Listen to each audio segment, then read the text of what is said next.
राजस्थान की भजनलाल सरकार में कृषि महकमा संभाल रहे डॉक्टर किरोड़ी लाल मीणा का एक बयान कुछ दिन पहले सोशल मीडिया पर जमकर वायरल हुआ। ये वीडियो उनका राजस्थान यूनिवर्सिटी में एक सभा में संबोधन के दौरान का था, जिसमें उन्होंने नरेश मीणा को लेकर के एक बयान दिया। डॉक्टर किरोड़ी लाल मीणा के इस बयान के बाद राजस्थान के सियासी गलियारों में चर्चाएं गर्म हो गई। दरअसल इस बयान में किरोड़ी लाल मीणा ने कहा था कि मैं नरेश मीणा से मिलने जेल में चला गया तो मुझे दिल्ली से फोन आ गया। मुझे कहा गया कि वो सरकार के खिलाफ आंदोलन कर रहा है और आप मंत्री होकर उससे मिलने जा रहे हो।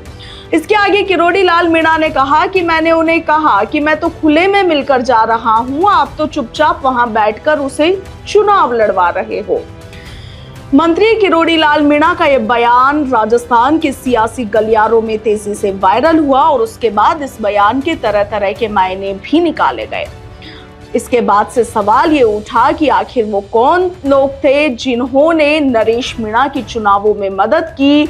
इसके साथ ही अंदाजा ये भी लगाया गया कि आखिर दिल्ली से वो कौन से बीजेपी नेता है जिनका हाथ नरेश मीणा के सिर पर था। अब इस पूरे मामले पर किरोड़ी लाल मीणा के इस बयान पर राजस्थान बीजेपी के प्रदेशाध्यक्ष मदन राठौड़ का बयान सामने आया है।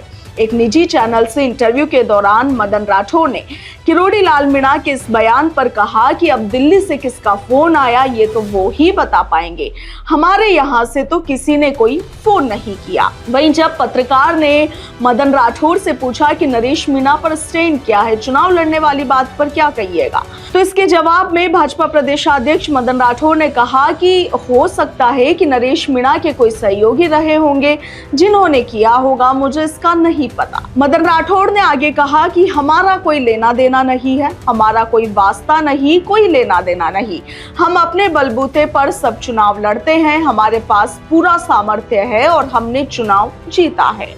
वहीं इस इंटरव्यू के दौरान मदन राठौड़ ने राष्ट्रीय सुरक्षा के मुद्दे पर बात करते हुए कहा कि रोहिंग्या और अन्य बाहरी घुसपैठियों को भारत की लोकतांत्रिक प्रक्रिया में कोई अधिकार नहीं है। उन्होंने कहा कि ये भारत के नागरिक तय करेंगे कि देश में कौन शासन करेगा, न कि कोई बाहरी तत्व। असम और पूर्वोत्तर राज्यों में रोहिंग्याओं के नाम मतदाता सूची में शामिल होना चिंताजनक है।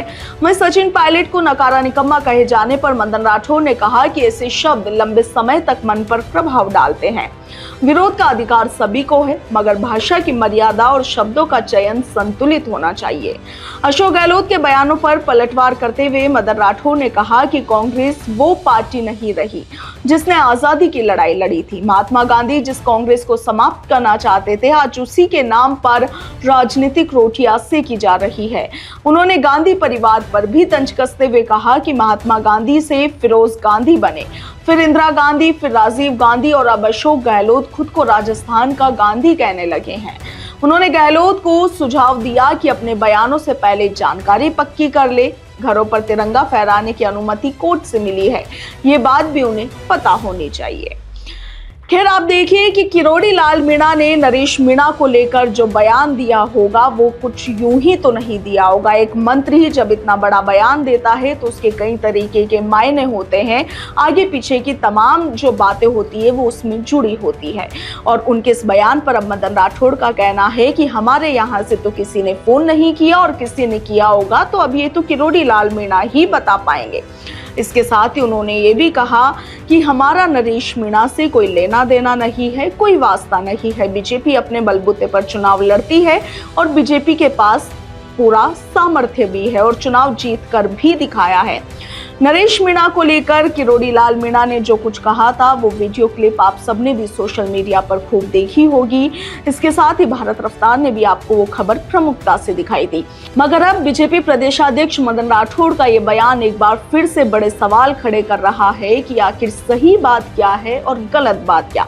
एक तरफ किरोड़ी लाल मीणा ये कह रहे हैं कि दिल्ली वालों ने चुपचाप नरेश मीणा को चुनाव लड़वाया और दूसरी तरफ प्रदेशाध्यक्ष मदन राठौड़ कह रहे हैं कि उन्हें इसकी जानकारी नहीं है। अपने आप में ये जो बयान है कई बड़े सवाल खड़े करते हैं। आपका क्या कुछ कहना है कमेंट सेक्शन में जरूर लिखिएगा। फिलहाल के लिए इतना ही। नमस्कार।